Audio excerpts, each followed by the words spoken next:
It is 7:05. I'm going to call this council meeting to I order. go team seven. Council, can I get a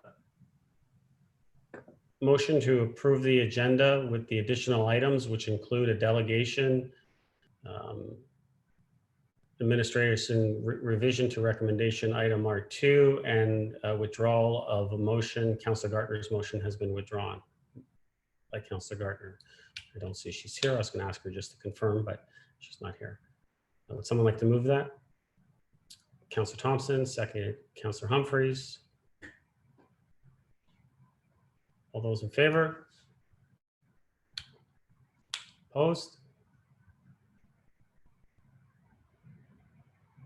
That carries. Oh, Mr. Clerk, we do it recorded, right? Yes, sir. Mr. Mayor, I was just getting ready to go there. Sorry, I'll call the vote. Go ahead. Thank you. Record vote for the approval of the agenda motion this evening. Mayor Maracus, how do you vote? Yes. Councilor Gartner, not on yet. Councilor Gallo? Yes. Councilor Kim? Yes. Councilor Thompson? Yes. Councilor Gill, I don't see Councilor Gilliland. And Councilor Humphreys. Yes.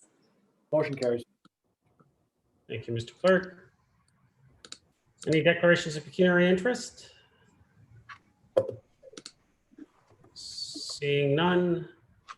We have no community presentations. We do have one delegation, which was one of the added items.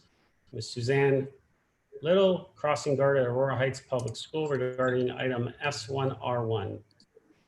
Capital project number 34626, sidewalk construction on Kitimat Crescent, proposed capital budget increase. Mr. Clerk, is Ms. Little going to be joining us? Thank you, Mr. Mayor. No, this is a written delegation, so I'll read it into the record. Sure, go ahead. Thank you. As the mayor mentioned, delegation from Suzanne Little tonight on the agenda. I'll start the delegation now. Good day, everyone. I became the crossing guard at Aurora Heights Public School in December 2016. From the very beginning, I had concerns about the children and their families having to walk along the road. All through winter, although winter is beautiful, it can be very dangerous. Snow, freezing rain, and ice can make it very treacherous for pedestrians and motorists. Each winter, I keep a snow shovel, an ice pick, and salt with me so I can make safe passageway for children alongside of the road leading to the crosswalk. The concrete has sunk and lifted around the sewer drain close to the crosswalk, which causes a huge puddle in the pathway of the children and their families. It really doesn't matter what season it is. Mother Nature can throw some wicked weather our way, which affects driving conditions and the safety of the children who are working or walking on the road. For 3.5 years, I have watched the intersection of Kitimat and Tecumseh. I know the children and their families. I know the residents. I know the motorists and how they drive.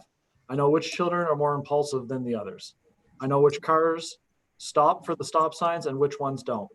I know the impatient, distracted, and crazy drivers. I know this intersection during the quiet and the rush.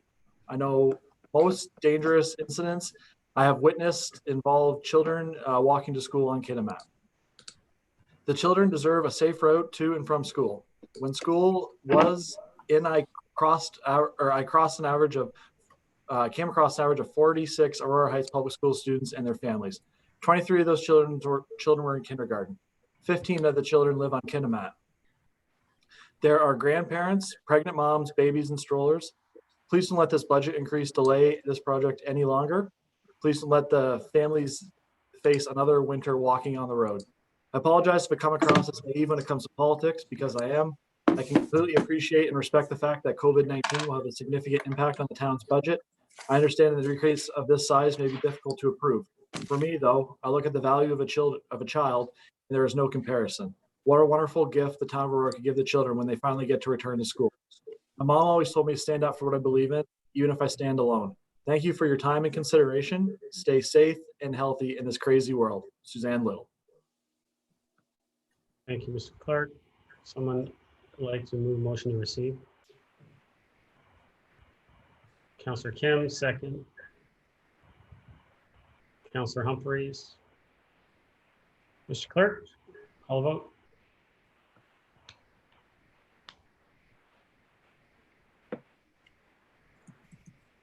Thank you, Mr. Mayor. Record a vote for receiving the delegation this evening. Councillor Gartner not joined us yet. Mayor Maracus? Yes. Councillor Kim? Yes. Councillor Humphreys? Yes. Councillor Gilliland?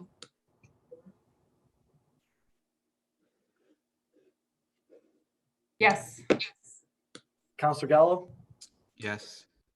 And Councillor Thompson. Yes. Motion carries.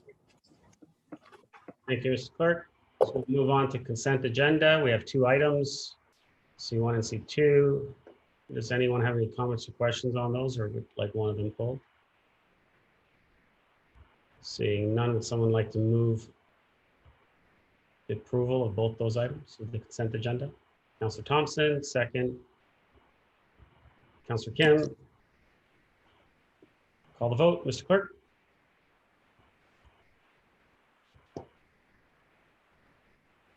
Thank you, Mr. Mayor. Record a vote for the consent agenda this evening. Councillor Kim, how do you vote? Yes.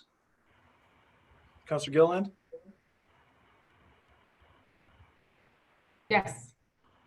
Councillor Humphreys?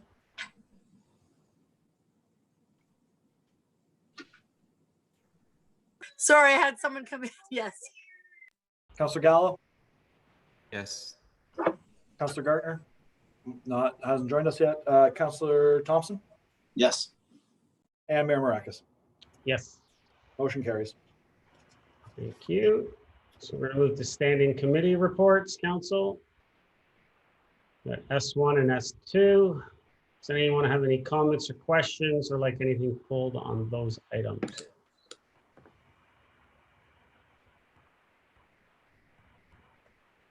Seeing, oh, Councillor Gilliland.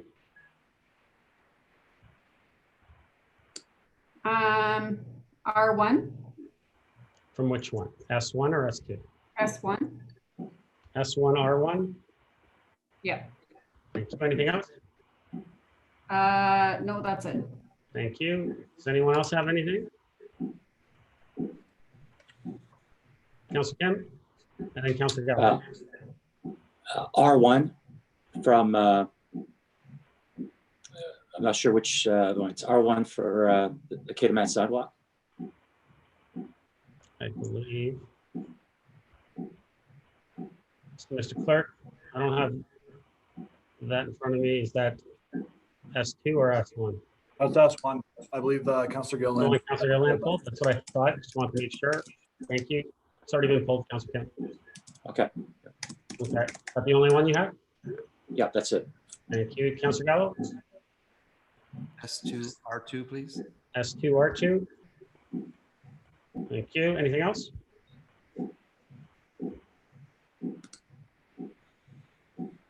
Councillor Gallo, anything else? Okay, thank you. Anybody else? Going once, going twice. All right, could I get a motion to approve all items on the standing committee reports with the exceptions of S1R1 and S2R2? Moved by Councillor Humphreys, second by Councillor Thompson. Call the vote, Mr. Clerk. Thank you. Record a vote for the standing committee agendas with the exception of the items the mayor noted. Councillor Gilliland? Yes. Mayor Maracus? Yes. Councillor Thompson? Yes. Councillor Humphreys? Yes. Councillor Kim? Yes. And Councillor Gartner are still absent, and Councillor Gallo. Yes. Motion carries. Thank you, Mr. Clerk. All right, we'll move to items requiring discussion. We'll start with S1R1. Councilor Gilliland, you pulled this one. Thank you, through you, Mr. Mayor. We had some pretty good discussion about this last. Councilor, I need you to move something. Oh. Well, I just want to put it on the floor. Well, then just move the recommendation that came out of GC, and then we can always look at what you want to do afterwards. So do you want to just move the recommendation out of GC? Sure. Sure. Would someone like to second that? This was to refer it. Or is this just a recommendation? Hold on. The recommendation was to refer it.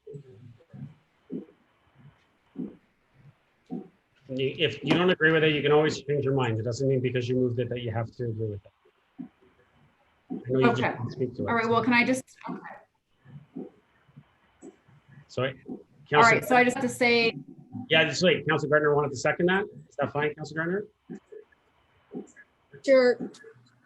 Sure. Okay. Sure. Councilor Gilliland, go ahead. Floor is yours. okay, sorry. Been a while since I pulled. Again, so I was saying we had a pretty lively discussion last time around GC about this topic. And I guess one of the sticking points that for me, the question I'd ask is how many homes are going to be affected by this project on one street versus the other side of the street. And I'm really having a tough time trying to understand the exact reasons why the other side of the street. I understand there were some infrastructure issues, but I was hoping to get a little more clarity on the option of, putting the sidewalk from the mailbox down to the street of that's Tamarack, because that's generally where the most of the traffic is from people being dropped off to the school and such. And I just wanted to know through you, Mr. Mayor, I guess to Mr. Waters, a little bit more detail, help me understand from one side of the street to the other, because I really feel that would kind of alleviate a lot of the angst that some of these residents are having on this street. And I really don't really want to rush into something that we're already way ahead of the game on the planned project. So I really want to do this right. So Mr. Waters, can you just give me a little bit of clarity on that, please? Mr. Waters? Thank you, Mr. Mayor. Certainly, I can provide you an update as to why our engineering department chose the northwest side of the street. And it was mainly to do with the grades on the southeast side, is that the northwest side was more conducive to having a sidewalk. There would be a retaining wall required on a portion of the southeast side. There's also, I believe, a relocated a fire hydrant that's also on that side as well. And the topography was a little more difficult on that side of the street. Definitely, you are correct that there are less driveways impacted, but from a design perspective, our engineers decided that the northwest side of Kitimat was a better location for the sidewalk. Councilor? Thank you. And do you happen to know the location of the fire hydrant and where the retaining wall would have been on the other side if that was the case, like whereabouts? Mr. Waters? Through you, Mr. Mayor, I don't have those particular details in front of me at the moment.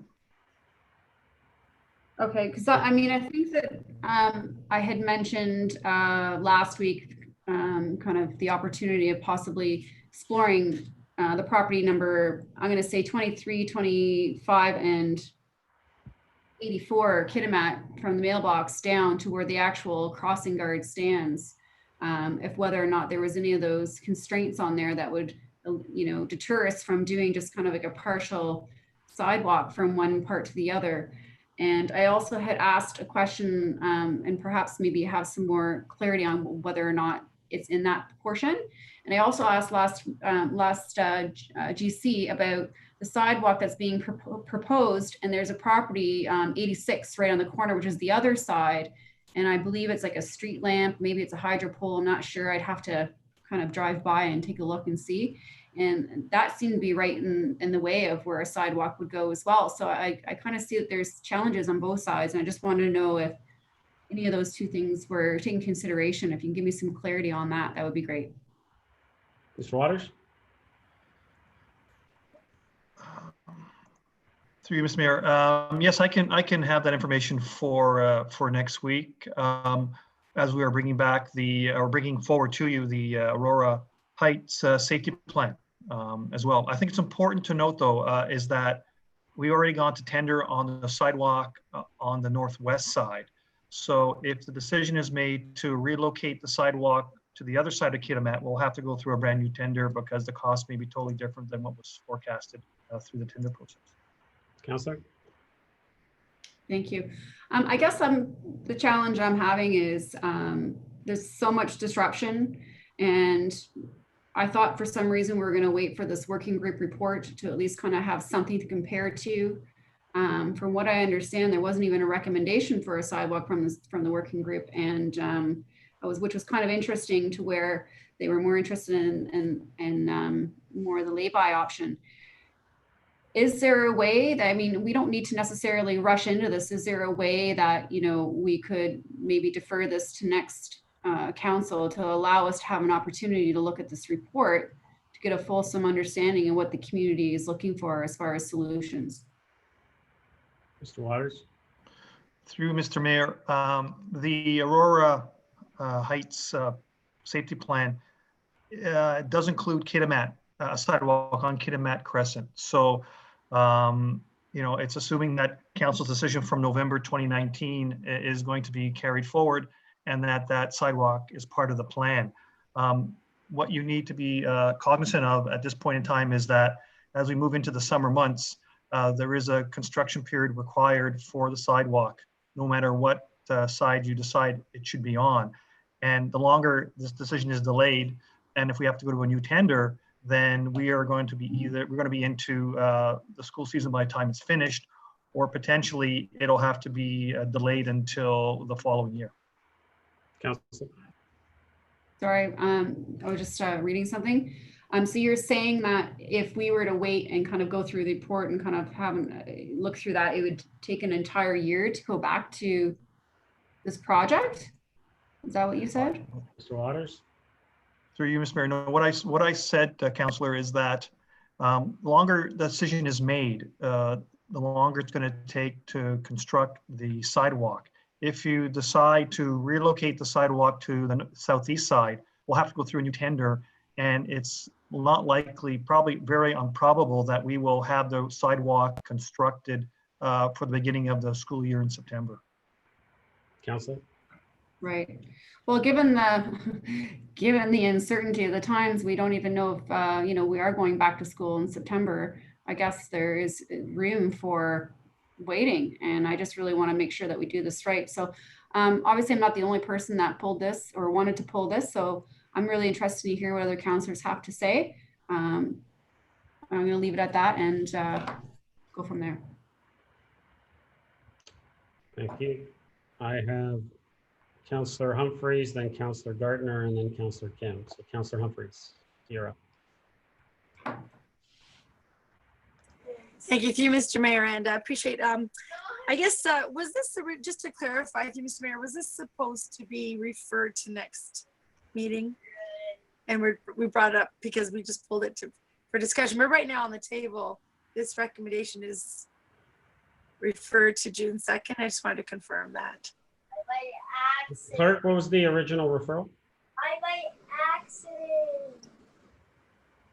Through Mr. Mayor, right now it's refer back to staff, which is different than the deferral. Refer back to staff, you might get a different report back, and it's not necessarily on the same timeline. So if a deferral, Sorry, I meant refer. Yeah, it's referred back to staff at the moment. Now, I think staff understand when it should be, just from the discussion, when it should be brought back. So I think that would probably suffice, but a deferral would be the correct way to get it to a certain meeting. Council? What was the Mr. Clerk? I think Councillor Humphreys was asking what was the recommendation coming out of GC. The recommendation from GC is refer back to staff. Okay, perfect. I just want to make sure, because that's what we're talking about. We're just talking about an item that right now is referred back to staff. Perfect. Okay, that's my first clarification. My second one, sorry for the noise in the background. We just moved on the weekend, so we're still setting up boundaries here. My question, I guess my comment, and the Councillor Gilliland's as well, is just to want to make sure that, you know, we're putting the sidewalk on the right side. I've heard a couple of times why it's the right reason. It just seems a big disruption of so many more houses compared to the other side. But I guess the architects or the infrastructure people know best. My only other comment was I did peek at next week's report, and although it does mention the sidewalk, it was just assumed because we had voted that way that they included it in the overall safety measures. But you'll notice the recommendations are much more on other options to provide the safety that's required in that area. I just wanted to make that statement, Mr. Mayor, but I guess we'll discuss this next week. So thanks so much. Thank you. Councillor Gardner.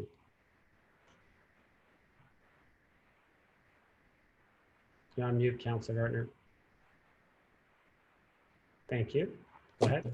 For clarification, I thought Mr. Waters said that the tender has been issued. Or did I must have heard that wrong. Mr. Waters? Through you, Mr. Mayor. Yes, the tender was issued, and that's why we're before you, because it came, the successful bidder came over Right. the approved capital budget amount. Councillor? Thank you. So the tender, so we'll be looking at basically a new tender because it's a different amount. Is that correct? Mr. Waters? We haven't accepted, we can't accept the tender until council decides if they want to spend the extra money. Through you, Mr. Mayor. We have not approved the tender because we don't have sufficient funds available. Thank you. Thank you. I'm sorry, I got mixed up there with issued and approved. Thanks, Mr. Waters. Councillor? That's it? I'm good. Thank you. Councillor Kim? Thank you, Mr. Mayor. I'd like to restore the staff's original recommendation, which is to provide the budget needed to build a sidewalk on Kitimat. I too took a look at next week's GC and the report from the committee. It's more of a compliment to the sidewalk and not as, as Councilor Humphreys stated, instead of the sidewalk. I think we need to be reminded that the original reason why we wanted the sidewalk was to reduce our liability. We talked about,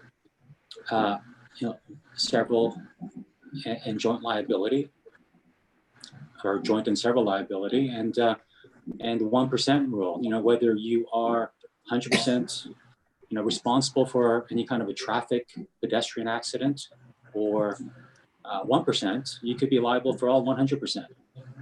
And the thing is, when you look at tort law, it talks about negligence and standard of care. And the fact that we've already discussed this for 2 years about the sidewalk in Kitimat, if some accident were to happen, the other side, the complainant would be saying, well, council's discussed this for 2 years and did not build a sidewalk, and it would be 100% our fault. So the fact that we just discussed it in open council, it's pretty glaring. And so we have no further recourse but to go ahead with the sidewalk. Now, people can say, why do we go ahead with the other sidewalk in the Regency Acres area? Where, you have to look at, that's why, it is important to look at each area, because we might, based on our sidewalk policy, we would have to build sidewalks everywhere. And, that is my preference. But when you look at the demographics of that neighborhood and the proximity of a school, it's a lot different than on Kitimat, where you do have heavy traffic for about 1 hour a day. And I understand the argument that for 23 hours, there's, very little pedestrian traffic, but for the other, 45 minutes to an hour, there's a lot of traffic, and there's a school right there. And so that's the reason why this situation is different from the Allaire Boulevard, Richardson, that area. And so, just, for the liability reasons, that's the original reason why we decided to go ahead with it. And that has not changed. And I know that it was stated at the last GC that this sidewalk doesn't have a boulevard. Well, I don't know of any lawsuit that against the municipality that because there was no boulevard.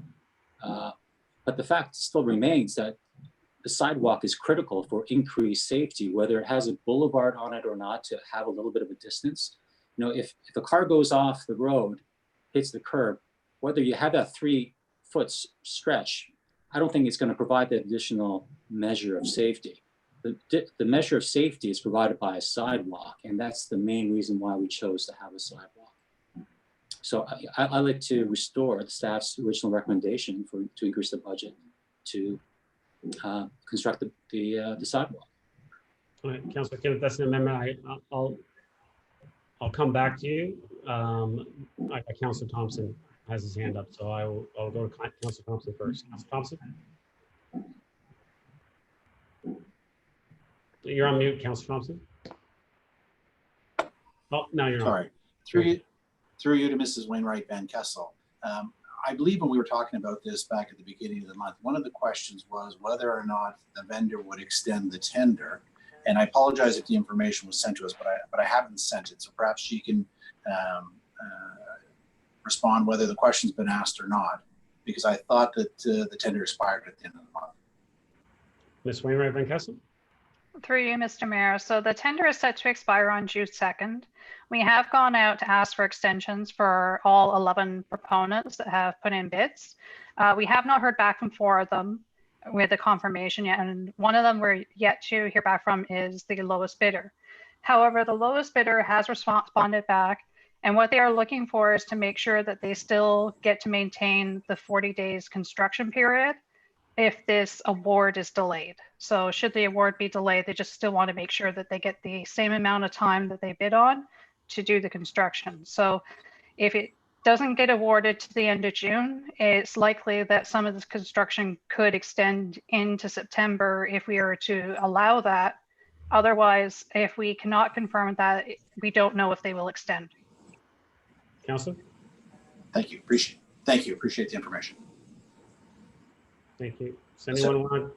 Thank you, Councilor. Does anyone want to go for the first time? Actually, it's just Councilor Gallo on my list. Did you want to speak for the first time, or should I go back to Councilor Kim? No? Okay. Councilor Kim?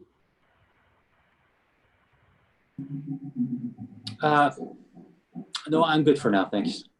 You didn't want to? Oh, okay. You didn't want to? Sorry, no. The amendment's there. If I need a second. No, I haven't accepted it yet. That's why I came back. Okay. That's No, why I'm good. So you want to put that on the floor is what you're saying? Sure. Unless someone else wanted to comment for the first time, I'm happy to. Everyone's spoken at least once. And Councilor Gallo was the only one, and he shook his head that he's okay. Everyone's spoken once, so I'm going to let Councilor Kim put his amendment now. Councilor Kim.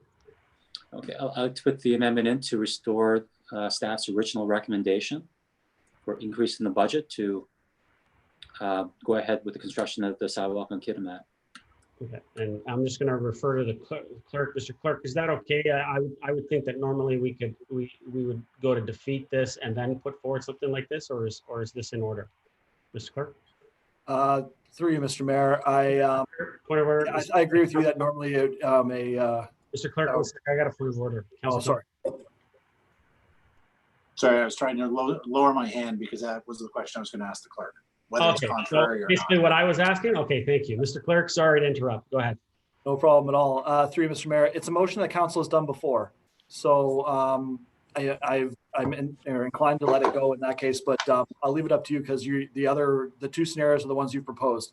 Whether let the amendment go or vote it down and then let the councillor move a different motion.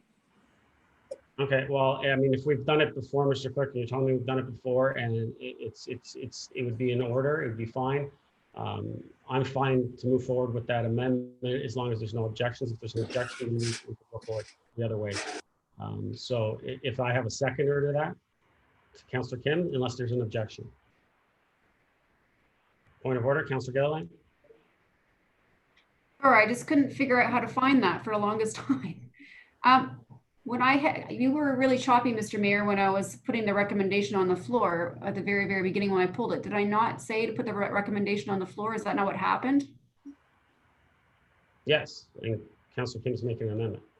So is that what? Okay, so I'm trying to understand what the amendment was because it says to increase the budget. So is he saying like what's the amendment then? I'm sorry. His amendment is to bring back the original recommendation.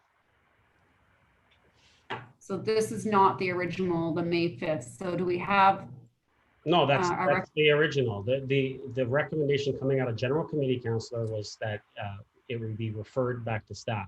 So that's what we have on the table, is to refer it back to staff. So Councillor Kim is now putting forward an amendment to suggest that we go back to the recommendation that was on our General Committee agenda, which would be the recommendation that is on the first page. okay, perfect. I just didn't understand. It took me a long time to find that, get your attention. So I'm asking for a seconder unless there are objections. Someone like to second the amendment? Councillor Thompson. Comments or questions to the amendment? Councillor Gallo. I'd like to see the amendment, please, on the screen. Absolutely. Mr. Clerk? Absolutely. Just be 1 second.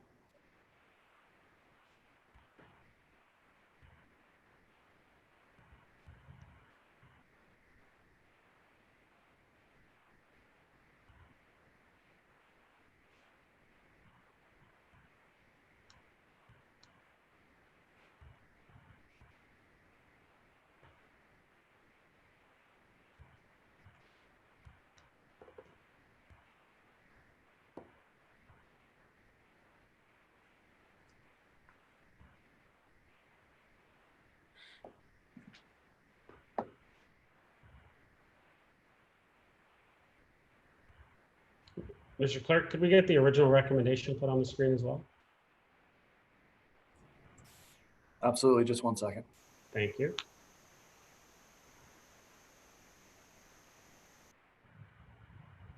And I'm pretty sure, Councilor Gallo, that's what you meant, right?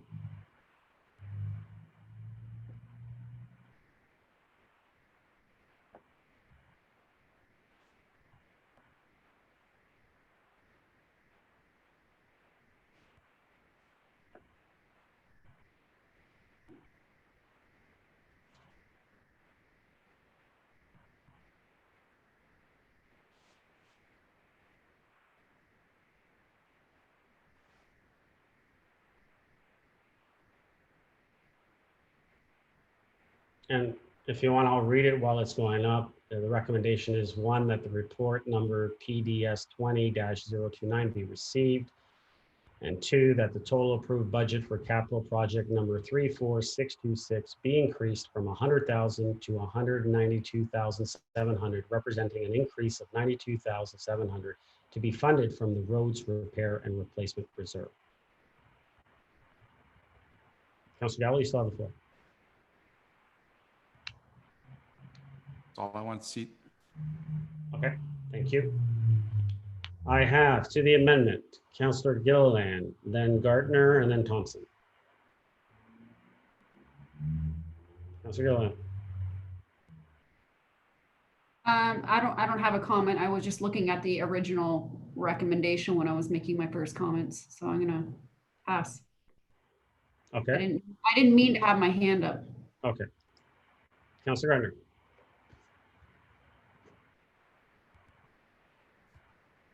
Mr. Mayor, I'm just trying to find the report from May 5th. Perhaps Councilor Gallo could go first.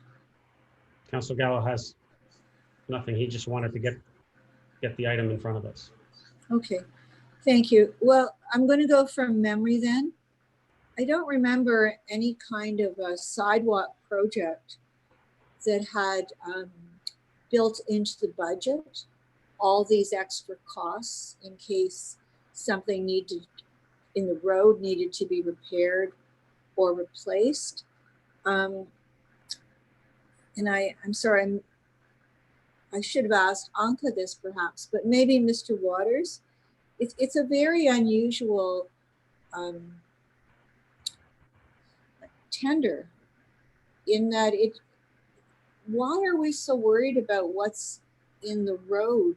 What could be damaged in the road allowance?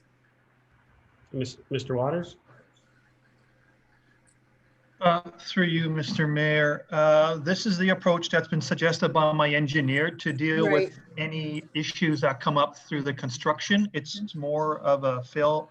It's a safety measure so that if something needs to be replaced, the funds are available to replace them. It doesn't necessarily mean that the underground infrastructure will fail. It's just to have a reserve available so the repair can be done. And maybe I can add to that. I think this was asked and answered at that meeting, Councillor. This was in Do you regards. remember the answer?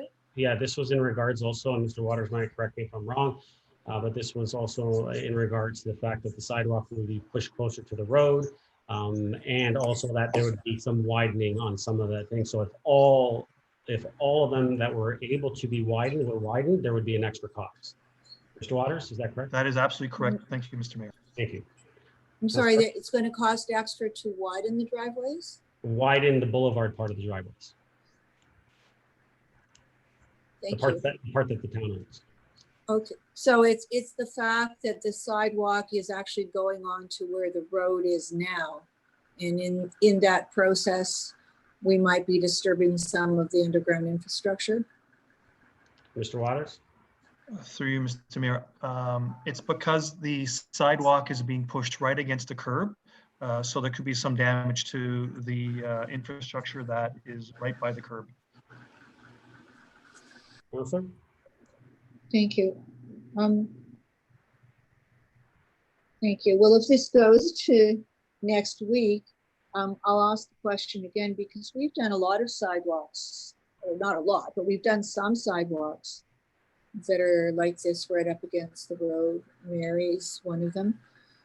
I think Catherine. So I don't remember anything like this ever being included in the tender, but that's not for now. Thank you, Mr. Mayor. Thank you. Is there anyone else to the amendment? Councilor Thompson, you changed? You had your hand up. You're good? I'll wait to the main motion. Okay, thank you. Councilor Humphries, to the amendment. To the amendment. So we're just moving it up because we believe that's what we want to do. We don't want to wait till next week. And through you, Mr. Mayor, to Mr. Waters or Ms. Wainwright Van Castle, is it because we're worried that the contractors will not, honor their costs? Just want to confirm that again. I want to understand the risk of waiting a week. Well, and I'll ask Ms. Wainwright Van Castle that, but Councilor, you wouldn't be waiting just a week because you have to ratify it at the end of the month. So you'd be waiting a whole month. Sorry, the end of the month. Through you, Mr. Mayor. So yes, you are correct. We'd be waiting until the end of June. I believe the next council meeting is on the 23rd of June. So that's where the decision would be made by council whether or not to proceed. Like I said earlier, we are still waiting for final confirmation that the lowest bidder will accept the extension, and they have expressed concerns about the timeline. And as long as we are willing to honor the amount of work days that they'd require, should we have to start late, it could push into September, but then they'd be willing to hold their bid. The next lowest bidder of the 11 bids was an additional $31,000. Including both the original work plus the extra work. Councilor Humphries? Thank you. And I guess I do understand, I understand a bit of the risk, and I hope you have some patience with me to the amendment with voting on this today, like not referring it. The risk is that, if we do accept the lowest bidder or not, they may extend past September when schools could potentially be in.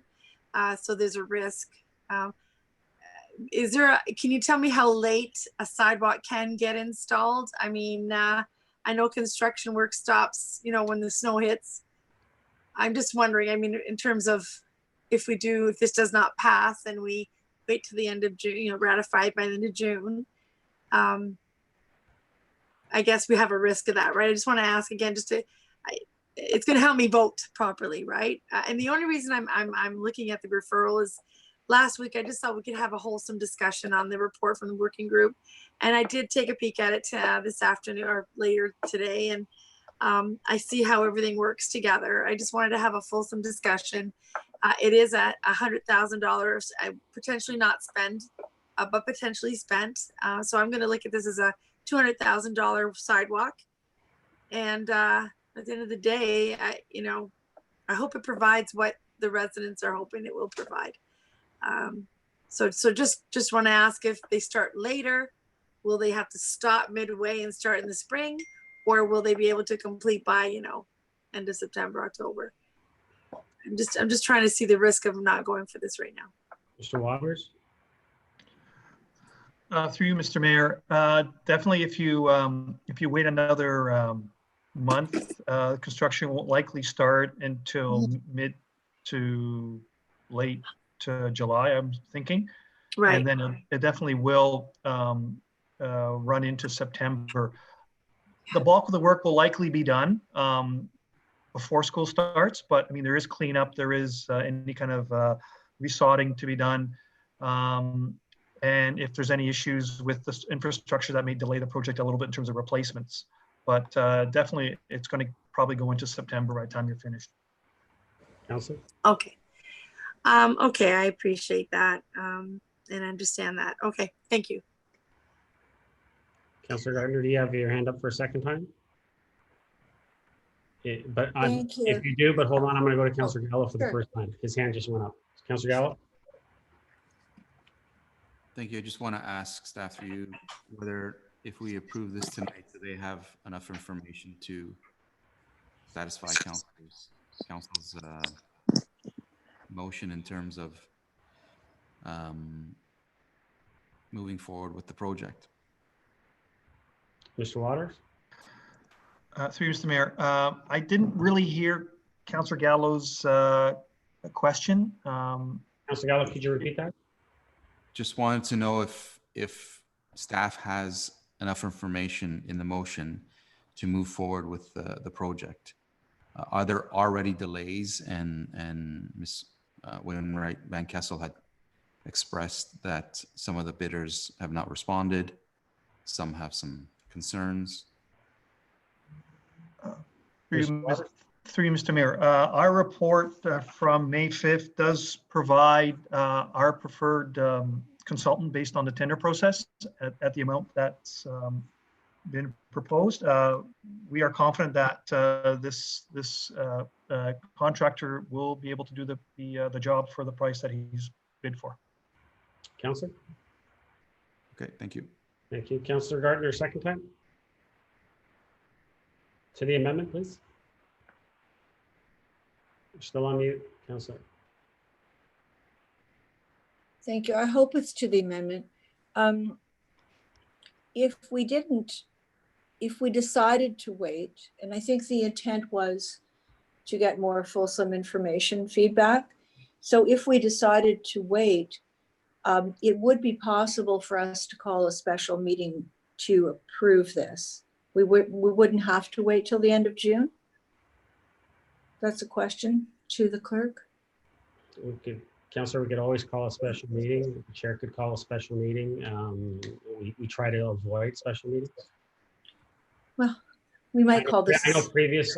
I know. Decades used to do lots of them, but we try to stay away from them.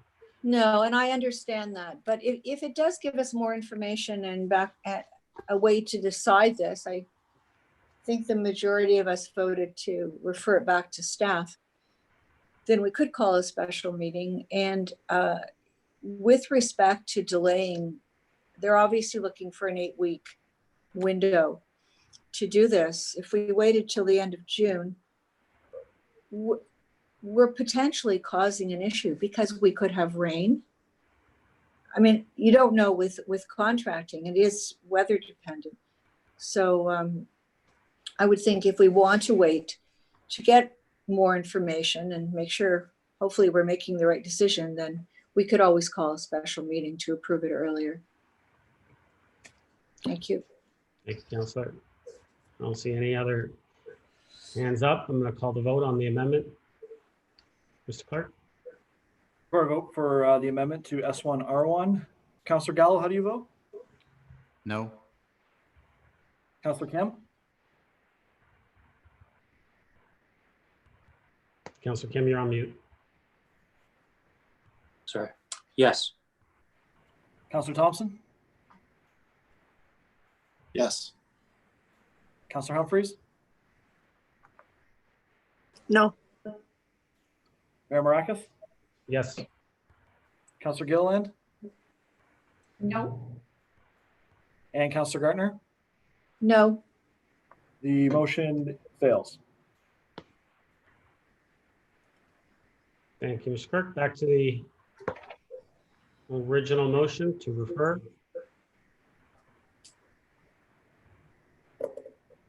Comments, questions?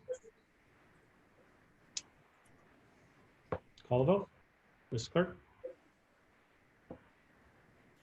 Thank you, Mr. Mayor. Record a vote for the motion to refer the item back to staff. Councillor Humphreys, Yes. Councillor Kim, Yes. Councillor Thompson, Yes. Mr. Gallo, Yes.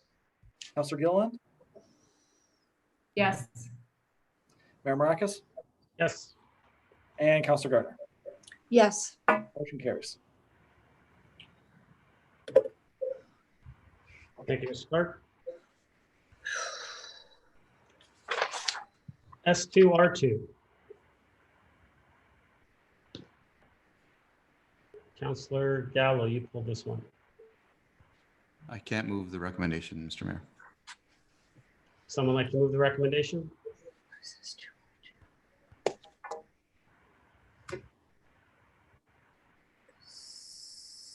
Oh, Councillor Thompson, second. Is anyone going to second it?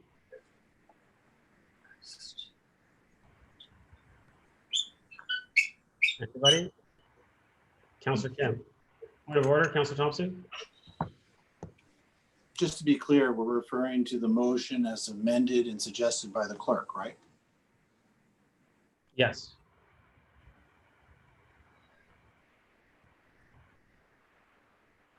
So I got moved by Councillor Thompson, seconded by Councillor Kim. Councillor Gallo, you have the floor. Thank you. Just a couple of questions to Ms. Wainwright Van Kessel. Could you go through what some of our neighboring municipalities are doing in regards to taxes and deferrals? Ms. Wainwright Van Kessel? Through you, Mr. Mayor. So we have within York Region of the 9 municipalities, there are 3, Markham, Richmond Hill, and Newmarket, that have waived all penalties on taxes to the end of this year. The rest of the other municipalities have all done something a little bit different or have not waived on the second part of the year. In Witcher-Stillville, they have waived penalties until May 29th and expect to have further discussion about this at their next council meeting.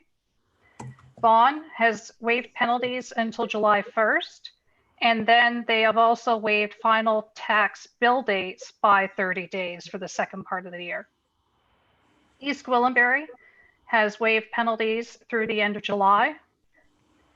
King has waived penalties until June 29th, and Georgina has waived penalties only on their April 27th installment for 90 days. So any amounts that would have been in arrears would still have penalties applied to them.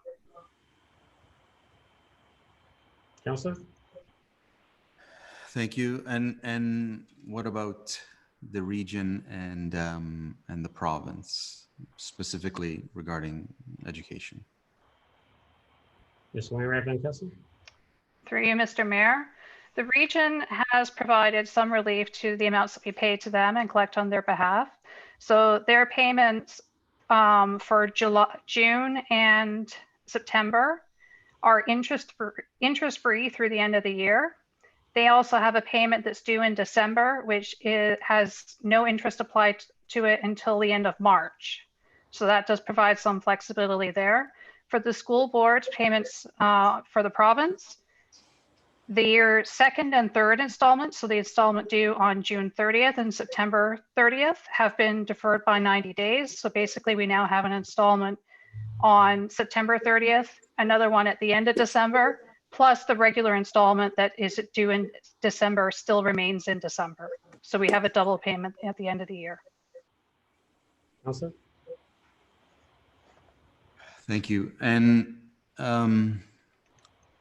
The recommended, I guess, reduction, or actually we're keeping it the same, the normal charge of 1.25%. That is for obviously the entire portion of all three parts of the tax bill. Correct? Ms. Wainwright Van Kessel?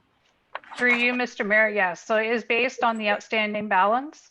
So when we apply penalties, it's based on whatever's in the tax account. So that could also include past due balances from previous water bills that have been transferred to taxes. We also have some bylaw charges that can get charged to taxes, as well as some other minor revenue items. Councillor?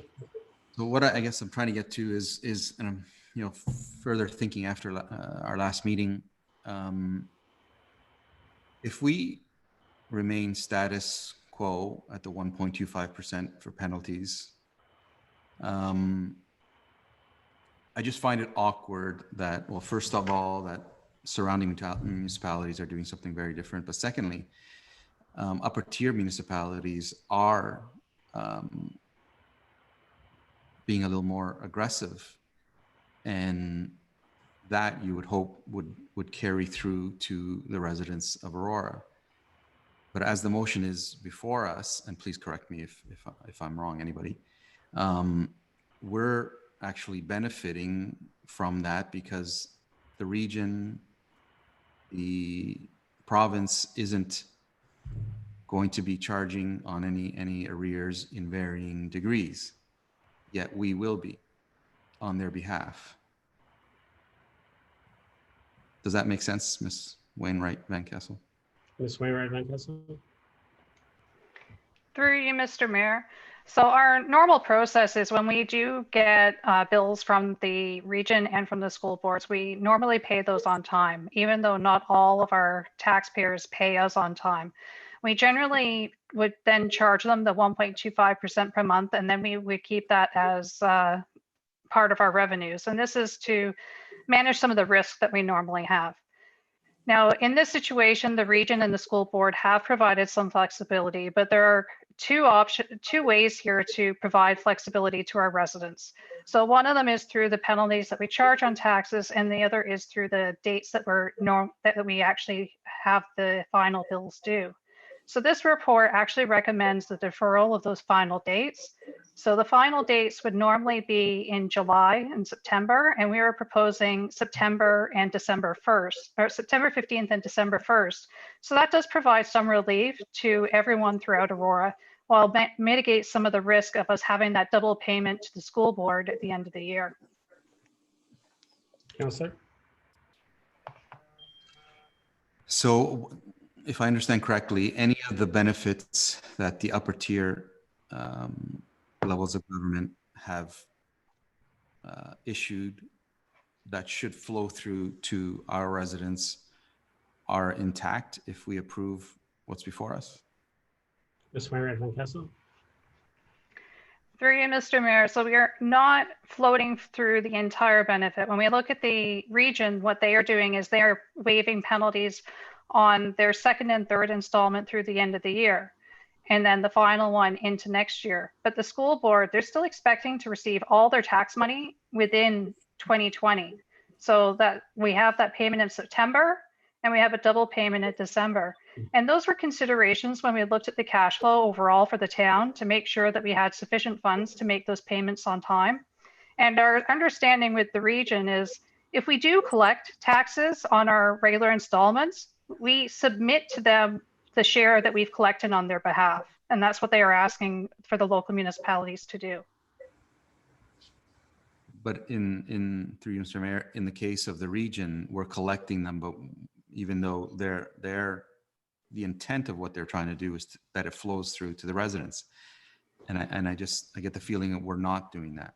I really don't know how to fix it. I think we had a quick conversation email today about, reducing that 1.25% to, I think it was 0.63 or something, 7% in order to mitigate that. I don't feel right that upper tier government is giving benefits to our residents, but we're not flowing through.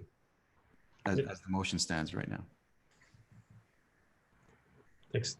Thank you. Thank you for your opinion, Councilor Gallo. Ms. Wainwright Van Kessel, the region collects taxes from the 9 municipalities, not from the residents, correct? Correct. The taxes are collected by the 9 local municipalities on behalf of the region. And from my conversation sitting at the regional table, it's my understanding that when they waive the penalties, and the question was asked, how many times do they actually collect interest on any penalties? It's pretty much zero because all municipalities pay on time. And that was the conversation at the regional table. So there is no direct passing through to the residents from the upper tier. That's just not the way it works. They're allowing for any, realistically, if you followed the conversation at the region, by them not allowing, not charging any interest or penalties, what they're trying to do is that if we can't pay the region our portion of the taxes to the region, they're saying that they will not charge us, the municipality, an interest for not being able to give them that money because we haven't received it. And so that's what they're trying to, that's what they try to apply. But at the end of the day, it's the same thing as always. If you have the money, please send it up. That's what they're asking. Councilor Thompson. You're on mute. Sorry, through you to Ms. Wainwright Van Kessel. When you drafted this report, were you aware of what the various municipalities and region were doing with respect to their mitigation measures? And if so, was that taken into consideration while you were making these proposals? Ms. Wainwright Van Kessel. Through you, Mr. Mayor, yes, we did take that into consideration. That's why we looked at the potential option of recommending a small penalty on taxes, or there is the option to waive penalties on taxes. Council can choose to do that. I think through the way that the recommendations sit now, where we can actually provide a waiving of penalties on taxes to anyone who's demonstrated a financial impact relating to COVID-19, will provide those taxpayers with some benefit, while also delaying the actual payment due dates for the final billing is going to benefit all residents and taxpayers within Aurora. Thank you. And you know, I do share that concern that if there are measures being instituted by either the region or the province that, you know, you'd want the residents to benefit from as well.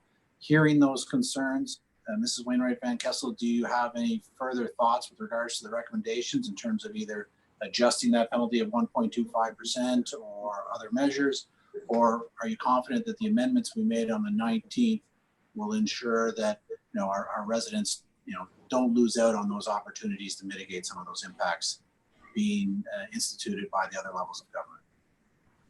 Ms. Wainwright Van Kessel.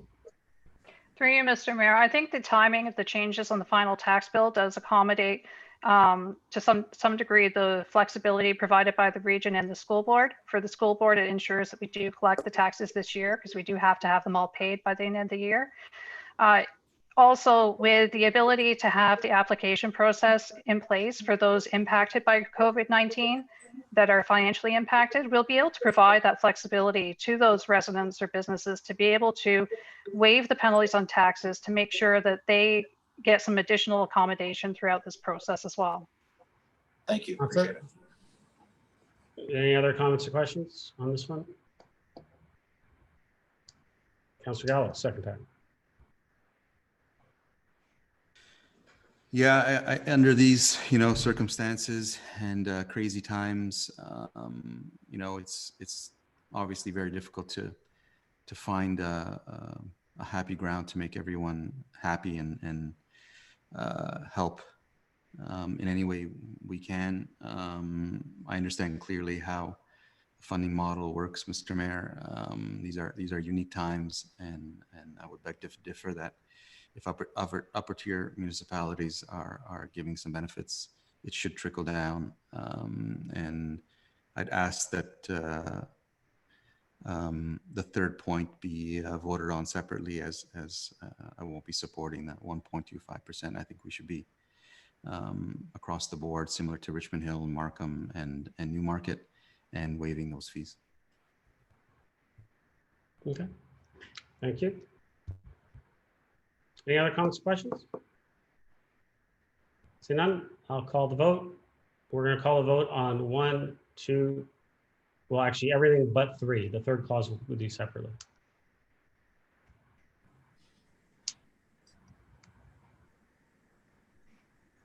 Mr. Clerk?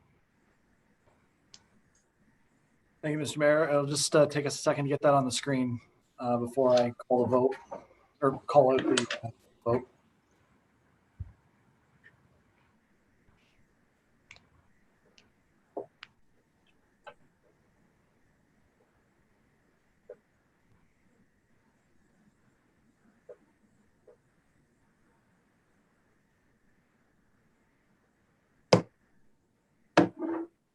Councilor Yellen, you have a point of order? Sure, I just wanted to understand what we were voting on. You said 1, 2, and 3 only. The rest is separated? No, 3 is going to be separated. The clerk is going to put it up on the screen. Give I us- understand. Thank you. Yeah.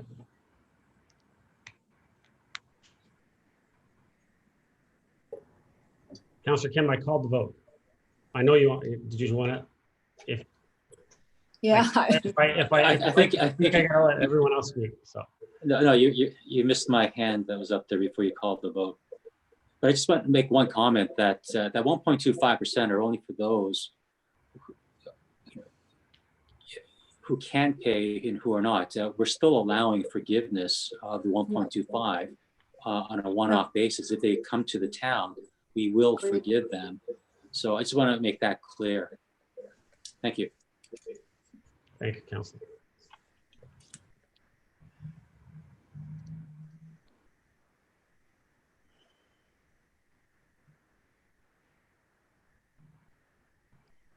That should have been in the motion.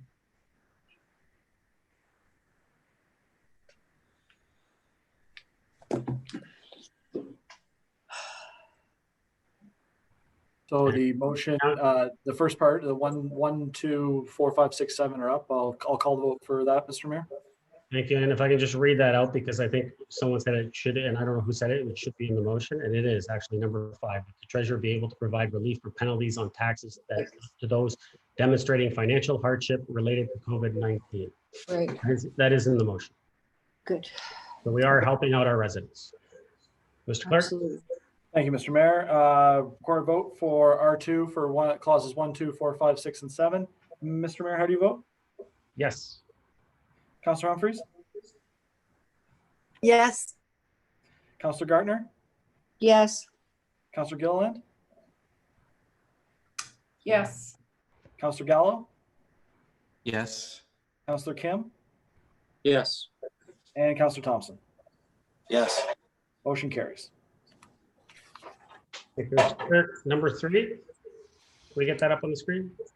Yep, just 1 second.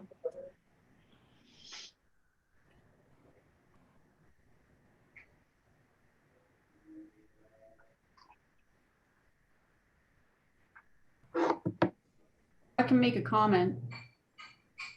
Not really. It's not allowed, really. Councilor Kim convinced me because he had his hand up and I didn't see it. Well, I just wanted to say that that part of the motion was not on the agenda in the standing committee report that Councillor Gartner had made a comment on. It's probably on the original one for the last. And that's fine, Councilor, but it's there. So that's, thank you. Thank you for the comment. We have number 3, that council approve the town continue to charge the normal monthly rate of 1.25% for penalties on taxes for the period of July 1st to December 31st, 2020. Mr. Clerk? Thank you, Mr. Mayor. Record vote for what the mayor just read out. Councillor Gartner? Yes. Councillor Kim? Yes. Councillor Humphries? Yes. Mayor Maracus? Yes. Councillor Gilliland? Yes. Councillor Thompson? Yes. And Councillor Gallo? No. The motion carries. Thank you, Mr. Clerk. All right, council, we are going to move Two motions. Councillor Gardner, you withdrew your motion. We approved that through the approval of the agenda. Next up is my motion, downtown street wall mural program. I will pass the chair to Councillor Kim. Thank you, Mr. Mayor. Would you like to put your motion on the table? I will move as is. Okay, could I have a seconder? Second. Thank you. Sorry, who was that? Councillor Humphreys, thank you. Mr. Mayor? Thank you, Deputy Mayor Kim. You know, this is pretty straightforward. This was something that former Councillor Tom and myself had discussions in the previous term about looking at doing. And you know, he grew up in this town, and he used to say to me all the time that, you know, you walk around, you look at those concrete bare walls, he goes, and there's, you know, we can do something with those walls. And, you know, we discussed it, how we could do it and what we could look at and how to develop a program that we can, you know, have our local artists take part, encourage them to come out and draft a program that where they could create a mural that speaks to the essence of Aurora, that speaks to about our community. And that motion never materialized last term. We just never got to it, that we were doing so many things. We just never brought that forward. And then this term came along, and I thought about bringing it forward. And just as I was about to bring it forward, we ended up in a state of emergency. So I didn't think it was the right time as we were entering the state of emergency to have that motion. So I pulled it for a bit. After speaking with staff, once again, I was encouraged to bring this forward at this time.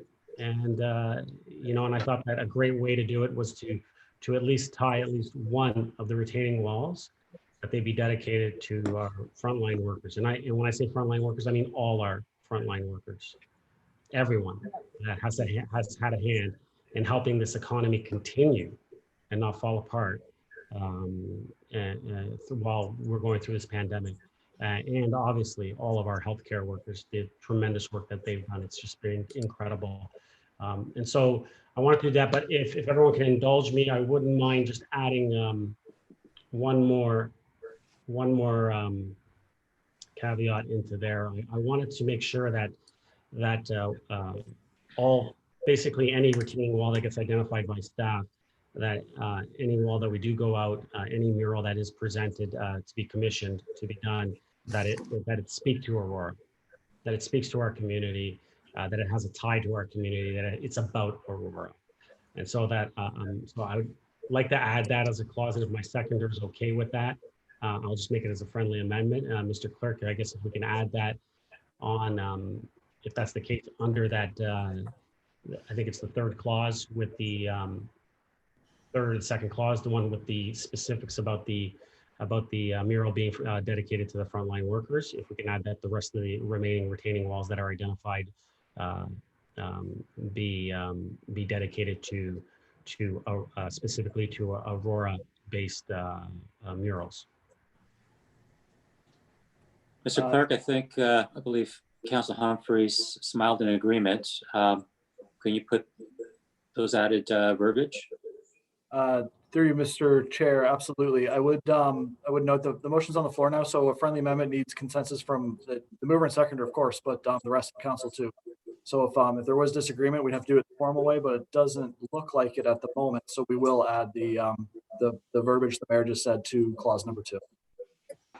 Thank you. And just to continue quickly, I think this is a great opportunity for us to showcase our community spirit and engage our local arts and culture community and have them come out and do the incredible things that they do and create some incredible pieces of art within our community, and especially within our downtown core. And I think it would speak volumes to have that dedication to, like I said, to our frontline workers. So I'll leave it at that. Hope to hear the comments around the table. Thank you, Mr. Deputy Mayor. Yeah. Thank you. Okay, so we got Councilor Humphreys. Thank you, Mr. Deputy Mayor. I just wanted to say that I want to thank Mr. Mayor for bringing this motion forward. to me, it's just going to provide another legacy for the town of Aurora to remember this very unique year. And not that it's anything really positive out of it, other than our appreciation for frontline workers that I don't think I even thought of in my path before now. Our frontline workers are truly out there risking their lives day to day to keep us healthy, safe, strong. So for me, this is a really exciting initiative. I think it's going to lift spirits in our town.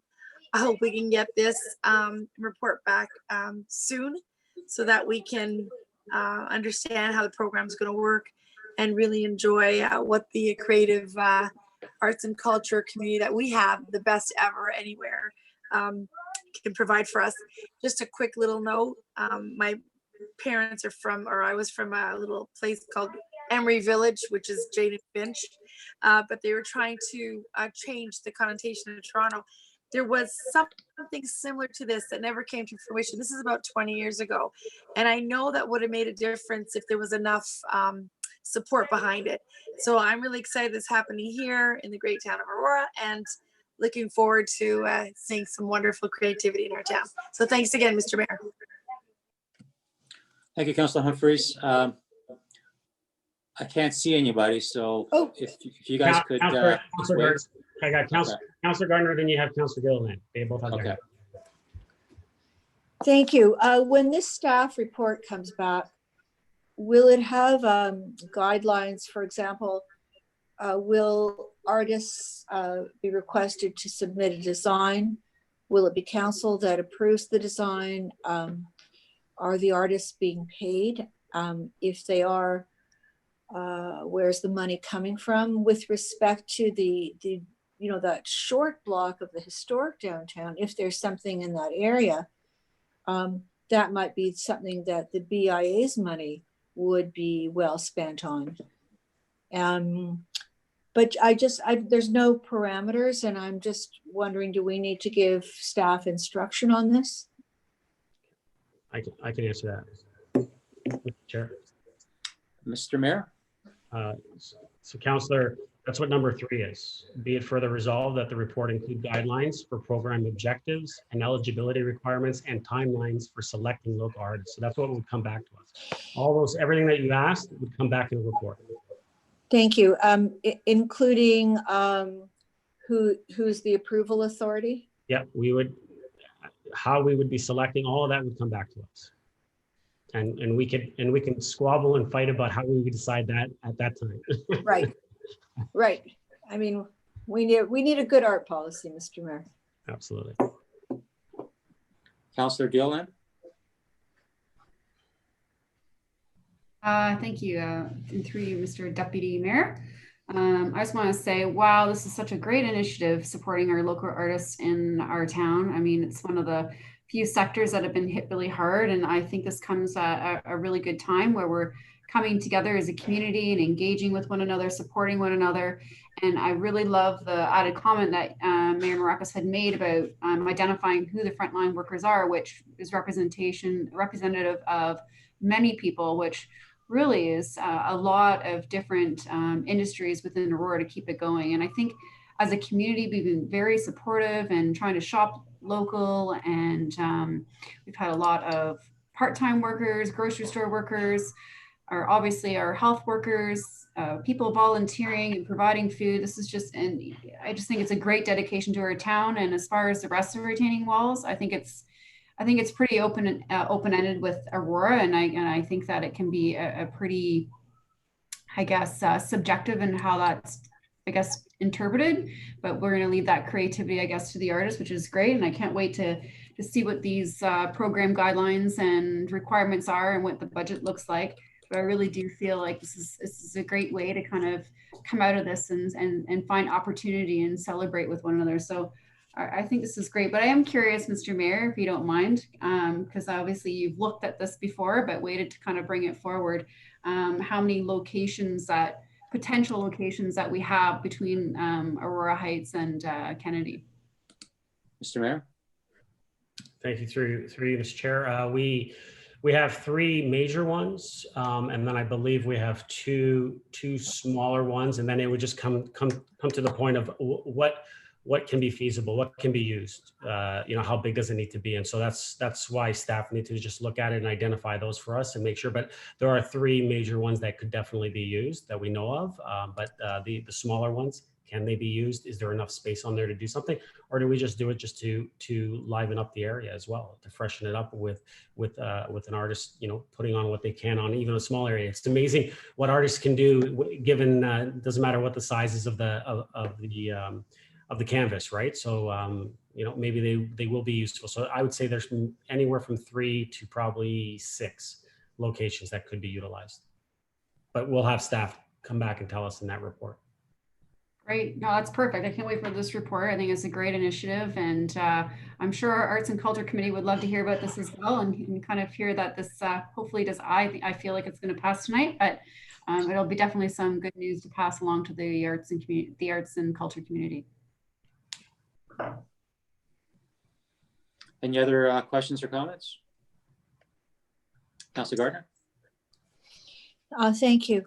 The other thing, actually, I think, I'm not sure who would be looking at this, but we need to make sure that the retaining walls that are selected are in good shape, that their foundations are in good shape, because we wouldn't want to paint something and then have to fix the wall and possibly hurt what's paint there. Thank you. It's a good suggestion, Councilor. Thank you, Councilor Gardner. Anyone else? Okay, I'll call the vote. Mr. Clerk? Thank you, Mr. Chair. Recorded vote for the mayor's motion on this evening's agenda. Councillor Thompson, how do you vote? Yes. Councillor Kim? Yes. Councillor Gilliland? Yes. Councillor Gardner? Yes. Mayor Marakis? Yes. Councillor Gallo? Yes. Councillor Humphreys? Yes. Motion carries. Great, that passes unanimously. I'll pass the chair back to Mr. Mayor.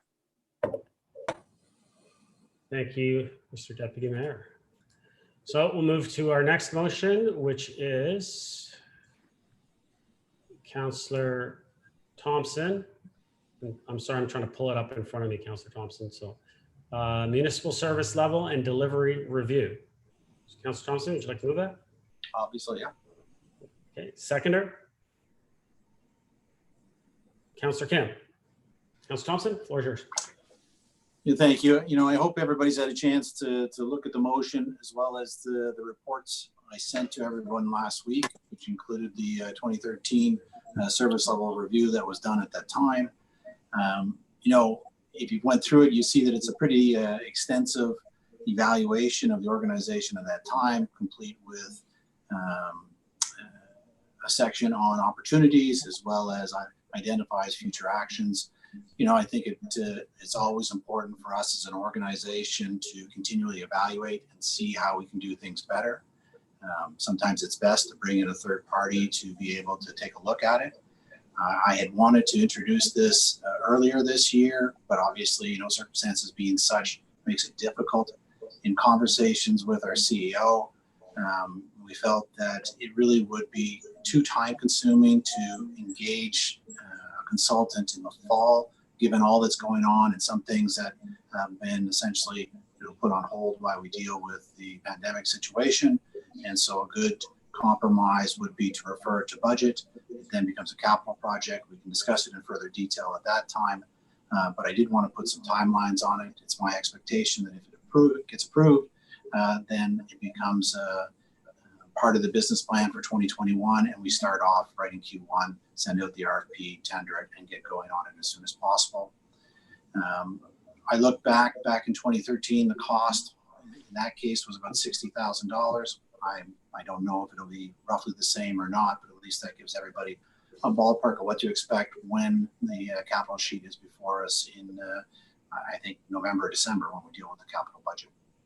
Happy to answer any questions, but like I said, I think that if you've had the time to look through the report that was done in 2013, you have a pretty good understanding of what's being asked. Thank you, Councillor Thompson. Councillor Gallo. Thank you. I just want to put my agreement on the record that I think this is something that is needed, and I'm happy it's coming forward. I'm looking forward to it, and the timing of it is I think very good. So thank you, Councillor, for bringing this forward.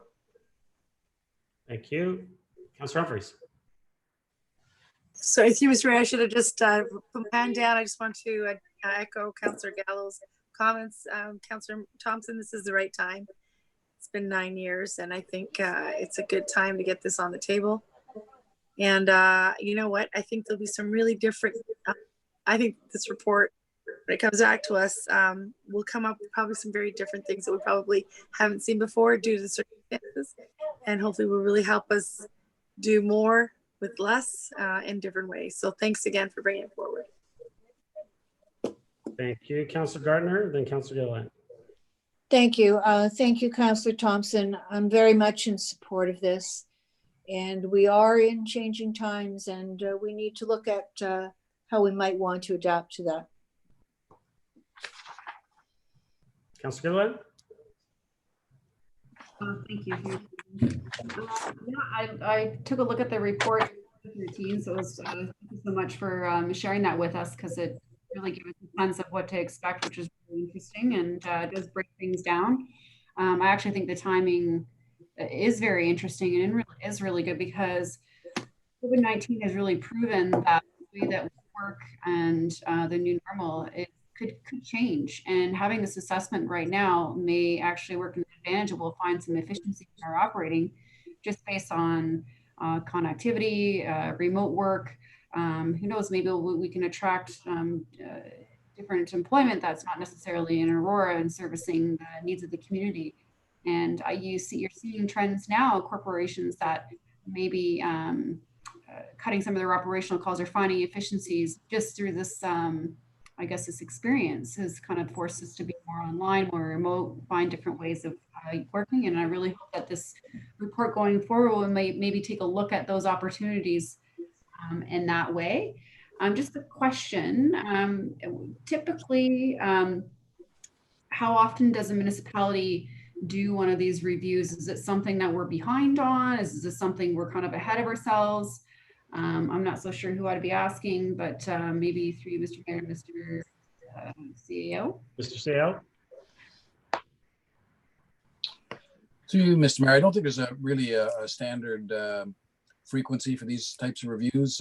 Sometimes they're brought on by financial problems that a municipality finds itself in, or a major change in political direction, those types of things. So, you know, it really kind of goes with elections and terms and fiscal realities that seem to drive these. But I wouldn't say that there's a pattern or a particular time frame where these are normally done.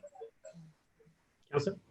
Thank you. And do we know when the previous report was done prior to 2013? Mr. CEO, do you know that? Never. I'd ask Councillor Gardner. Sorry, I'm not aware. Yeah. Councillor Gardner, do you remember? I'm not sure there ever was one done. I will try one more time. Mr. Downey, you were around. So do you remember this ever being done previous to that last one?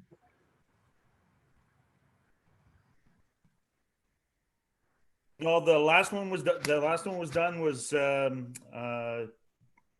at the report that you have right now, and I don't remember doing before that. Okay. Well, there you go, Councillor. And Mr. Downey, you were here since when? Yeah, since '99. So it's '99. So he doesn't remember from '99 on. So there you go. Interesting. Okay. Well, we're ahead of ourselves, I guess, and I think that's very fiscally responsible of us to be doing this.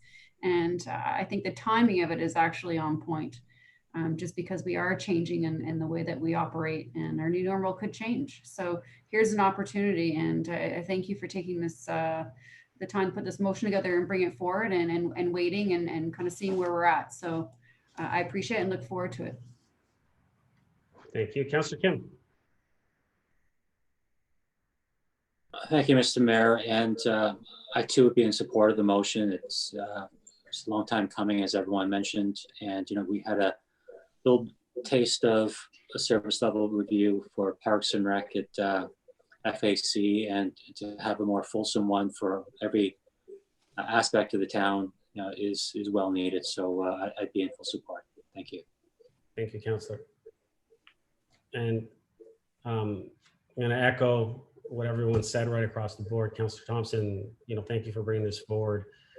A lot of times we hear a lot of discussions about let's do this or let's do that, or we should do this or we should do that. This to me speaks that we're going to take action. And, and I think that's what we're all about, is getting results for our community.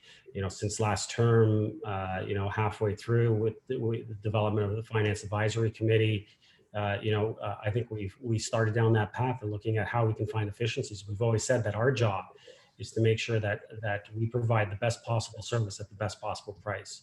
And I think that's exactly what this is going to bring us to, is to be able to provide that for our residents. So kudos to you for bringing this forward and taking action. And I'm glad that council around the board looks like it's going to be unanimous. So thank you, Councillor Thompson. You got your hand up to speak? Go ahead. I appreciate, the kind words and the comments from my colleagues. And I hope that at budget time, when the sheet's before us, that we all are in the same sort of support of the proposal, and we get this done sooner rather than later. Thank you. Thank you. If there are no other comments or questions, I will call the vote. Mr. Clerk. Thank you, Mr. Mayor. Record a vote for Councillor Thompson's motion on this evening's agenda. Councillor Humphreys? Yes. Councillor Gallo? Yes. Councillor Gartner? Yes. Councillor Kim? Yes. Mayor Marakis? Yes. Councillor Thompson? Yes. And Councillor Gilliland? Yes. Motion carries. Thank you, Mr. Clerk. So we will move to the regional report. Someone like to move the recommendation that the regional report of April 30th, 2020 be received for information. Councillor Gardner, second. Councillor Humphreys, any comments or questions on the regional report? Councillor Thompson, is that hand still up or you have a question? Go ahead, Councillor. I think it's appropriate. We had a conversation earlier about, the town and the tax measures that we're taking. I did note in the regional report, they make reference to the fact that, there is a loss in revenue as a result of everything they're doing of $3.65 million a week, which is, a significant sum. And I think I'd like to hear from you more so about the conversation going around the table. I mean, what are some of the thoughts about how they're going to mitigate that number and or going forward?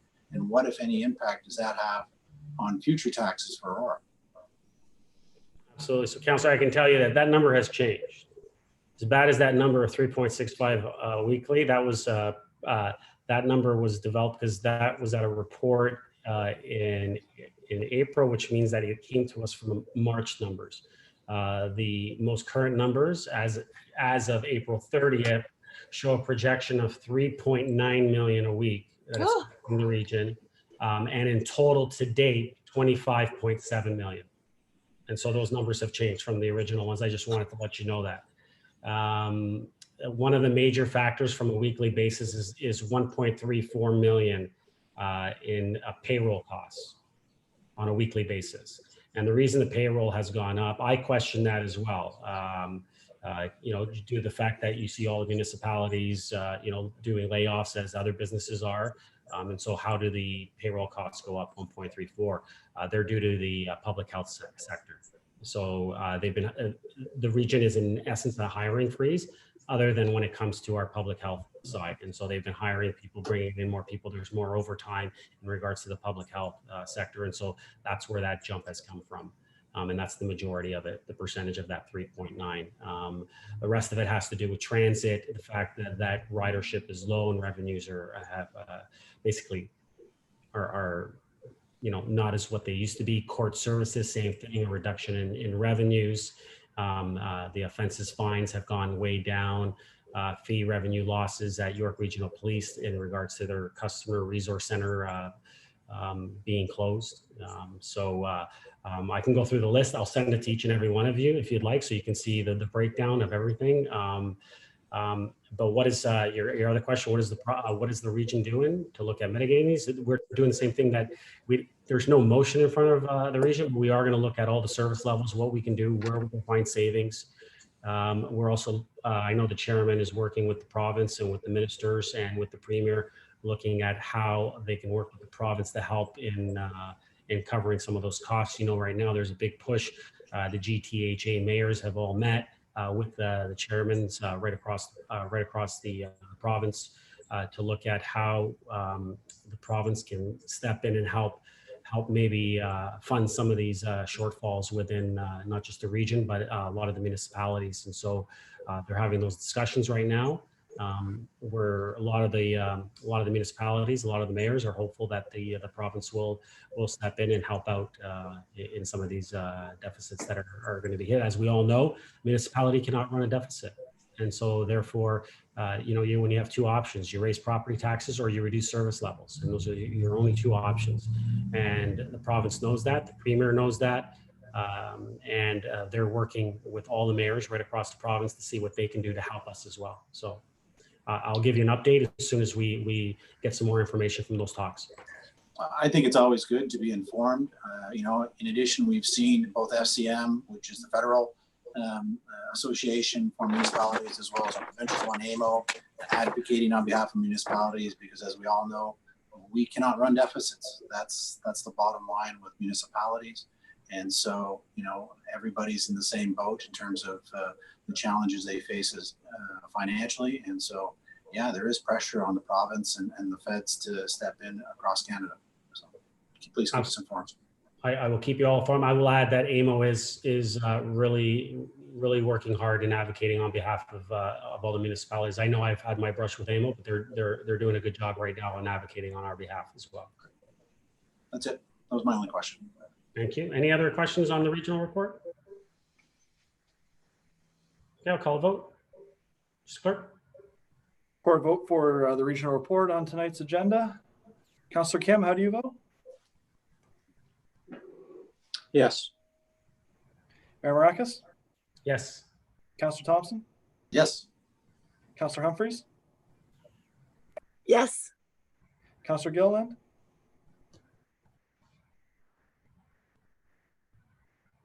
Yes. Councillor Gartner? Yes. And Councillor Gallo? Yes. Motion carries. Thank you, Mr. Clerk. New business. I will start with Councillor Humphreys. New business? No, thank you. Okay. Councillor Gallo, new business? You had put in a motion, Mr. Mayor, a long time ago about the lights across Yonge Street. I'm just wondering, what the status, what's the latest on that? Mr. Downey, can you give us an update on that?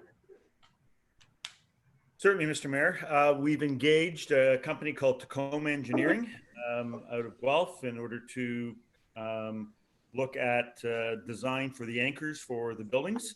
We've approached all the building owners and have a draft agreement with the building owners to install the anchors into the buildings themselves. Fortunately, I'm not able to get inside the buildings at this point with the engineer in order to take a look at those. I had a discussion with him last week, and we are hoping to plan a time this week where we can actually together walk down Yonge Street, and I can show exactly what we're looking at. Once we have the anchors designed, they will then have to be manufactured, installed, and the anchor lines put across, and then we can put a public tender out for the stringing of the lights. So that's the process we're going through right now. Councillor? Have all the owners of the various buildings that will have these anchors agreed to it? Mr. Downey? Through you, Mr. Mayor, no, they haven't. So there are some gaps within the area between Yonge Street, between Wellington Street and Moseley. However, we are seeing what we can't do through engineering in order to help fill in those gaps. Councillor? Thank you. Anything else, Councillor? Councillor Kim? New business? Just wanted to say thank you to Mr. Jim Tree and Mr. Downey on putting up the signs. I know also that John Furman helped verbiage the signs for the tennis courts. And the tennis courts and the waiting rack with the tennis rackets are there. You know, it was, you know, there was only 2 waiting racks as opposed to 3, but that's great. I had the privilege of kicking off 2 large men when it was time and on the hour. And I wasn't sure what kind of a response I would receive, but they hesitantly left because most people were not familiar with the new rules. But just want to thank staff for putting that up for us. Thank you. Thank you so much. Yeah. Thank you, Councillor Kim. Councillor Gilliland, new business? You're good? Thank you. Or you have one? No, sorry, I'm just taking my time here. Yes, I just wanted to ask Mr. Downey. I had sent an email regarding some litter that's been kind of congesting the Mackenzie Park. And I've just received some emails back and forth from some of your staff, but I just want to have some clarity that some of the idea was that the operations center or joint operations center could have a litter package, pickup package with bags, gloves, and maybe a map of some hotspots if someone were wanting to volunteer. That was the idea. And I don't think that kind of came across. It was more or less, yeah, sure, whenever you want to go, just come pick one up. And I don't think that was really the intent. The intent was like the idea of having a little package together, kind of permanently there. So someone did have the idea, they knew that it was readily available from that, the JOC. Is that something that we can do, Mr. Downey? Mr. Downey? Through you, Mr. Mayor. So I had discussion with staff and asked them to get back in touch with you through Sarah and Greta. And we have packages available for people to pick up. But we thought specifically we wanted to address the creek by Herb Mackenzie and between Sandusky and Wells Court. So that was the area that we were concentrating on. We weren't looking at doing a public hotspot campaign. We are still concerned about making sure that people are safe and they keep their social distancing. And we also need to coordinate this with GFL in order to pick up the garbage. So we thought this was a good experiment and we could try it out here. And if it works really well, then we can look at other areas. So I know that staff reached out to you, Councillor Gilliland, and said, are there certain members of the public that are interested in that particular area in doing this? And if they are, that's great. If we could get those names, we can reach out to them and we can coordinate something. Councillor? Okay, thank you. The other question I had, and it wasn't answered, was there was an old remnants of the old culvert that was in the new culvert. And I don't know if that was addressed with, I don't know, operations engineering to remove that. And I guess the residents really weren't too pleased that there's a part of a pipe still kind of sticking in there. And I was wondering if you had an update for me on that. Mr. Downey? Through you, Mr. Mayor, we're having discussions with development engineering with regards to that. I think it's some work that was done previously, and if there's still some remnants, we'll make sure that we address that. But it wasn't any works that was done by the Parks Department. Councillor? Thank you. And then finally, there was another question that I was hoping to get an answer on that I hadn't yet. And it was whether or not that, and it could be through you, Mr. Mayor, to Ms. Van Leeuwen, about possibly having a conversation with the commercial building that's behind there to kind of ensure the garbage is secure, since they get a lot of blowing garbage from, I guess, the big dumpsters back there. And I was hoping that perhaps that was some indication could have been had. Ms. Van Leeuwen? Good evening. I'm sorry, could you just advise which building we're talking about? I believe I sent it to Mr. Downey, a photo of it. I couldn't tell you at the top of the head, my head, which exactly the actual commercial building is, but it would probably be like No Frills or that not that store, but just kind of that industrial area. I couldn't really pinpoint the actual store that may be not securing their garbage. Mr. Downey?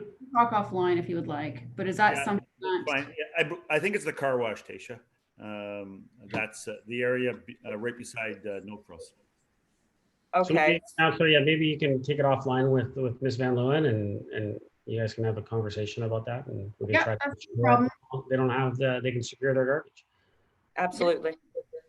Perfect. Thank you. Thank you.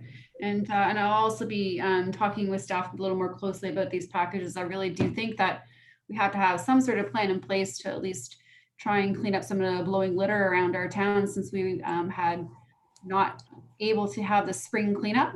And maybe we need to ensure that especially our commercial vendors are responsible for their boulevards and the garbage that's there. I know it's COVID-19 time, but there are some businesses that are still open and running.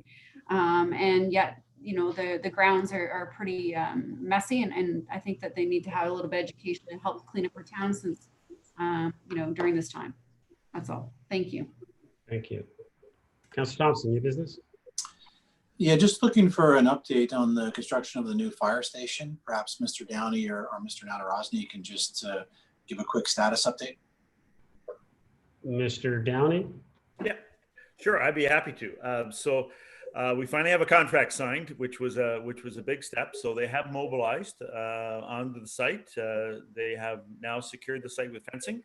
Machinery is on site, and they have commenced with the surveying of the site, identifying some service connections, that type of thing. I have been in conversation with the contractor as well as the architect for the site. The contractor has submitted a draft schedule to us, to myself and to the architect for review. Had a conversation with the architect with regards to some concerns I had with that schedule, and so we're working those out. In talking with the contractor, Remo, I was hoping to have a site meeting this week. That's what I asked for. We haven't been able to schedule that as of this week, but we're going to see what we can't do. If not, it'll certainly be next week. There is a site trailer on site, and we're ready to go. I haven't got a finish date for you at this point because, as I said, we're still looking at the schedule. However, when we put the tender together, we were looking at an 18-month construction period. So if all goes well, you expect 18 months from now to be complete. That's absolutely correct. In fact, the first draft showed it a little quicker than that, and that's one of the questions that we had is there was some confusion about some dates they had with regards to occupancy and commissioning and that type of thing. So one didn't match the other, but they are certainly looking at being done prior to December of 2022. Great, thanks for the ideally October 2022. Whoa. Thank you. Councilor Gardner, new business? Thank you. Well, I was also going to raise the question of litter. Councillor Gilliland has done a thorough job. So I just have one comment. When, with respect to, I believe Mr. Downey said we might need to get in touch with GFL. But in fact, this is litter that's probably been airing out. It's not going to be smelly. It could just go with our regular garbage collection. Mr. Downey? We don't disagree. Through you, Mr. Mayor, I apologize. We don't disagree, but GFL needs to be our partner in picking up the garbage. So we need to coordinate where that garbage is going to be left and when they're going to pick it up. And that's what the issue is. And then, of course, we have to make sure that whoever is picking up the garbage is going to be able to do it safely.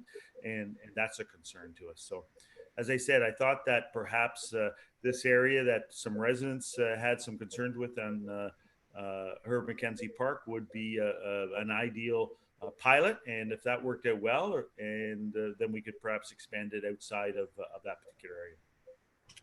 Thank you. I was just thinking if I was participating in that, I'd just take it home with me.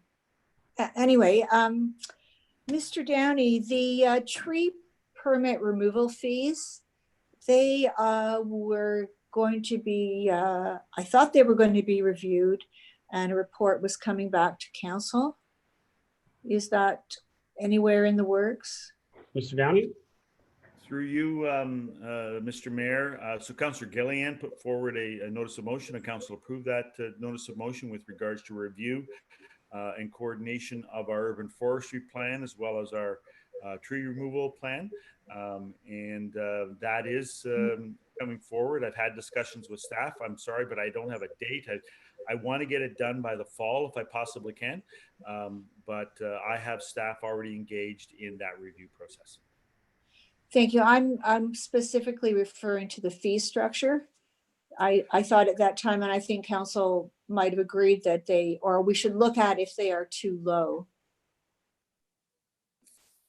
Now, through you, Mr. Mayor, if you want, we can certainly look at some fees or some review the fees that are identified in the existing plan.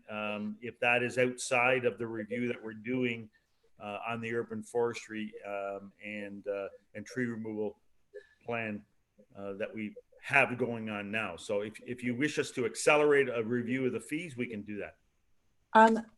Councillor? I'm not even sure which meeting it is, Mr. Downey, but I'm pretty sure that during that discussion, we sent it back to staff to have a look at, to bring back to council. But we can talk about that offline. Can we have a pothole hotline, Mr. Downey? Mr. Downey? I don't know what you, through you, Mr. Mayor, I don't I don't know either. Sure.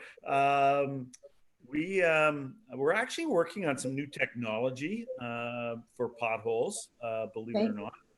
And it's an artificial intelligence program that actually identifies potholes, and we attach a camera to our vehicles, and it records potholes and how big they are, where they are, puts it on to a GPS system. It's pretty cool. But if we have residents that have some concerns with regards to potholes, please contact us or contact us through Access Aurora, and we'll be happy to address it. We have road patrols going on all the time, and so staff are engaged, whether you're sweeping streets or inspecting sidewalks or whatever you happen to be doing. If you see a pothole, you're obligated to report it. So if you have a pothole of concern out there, I'd certainly like to know about it. We'll address it. But we are looking at some technology that will get us ahead of some of these issues. Councillor? Thank you. That's good to know. We once really damaged a car in a pothole, so I'm glad to know that it wasn't funny. I'm glad to know that we're supposed to report them. This is a mix between new business and public service announcements. I want to congratulate the Lake Simcoe Conservation Authority.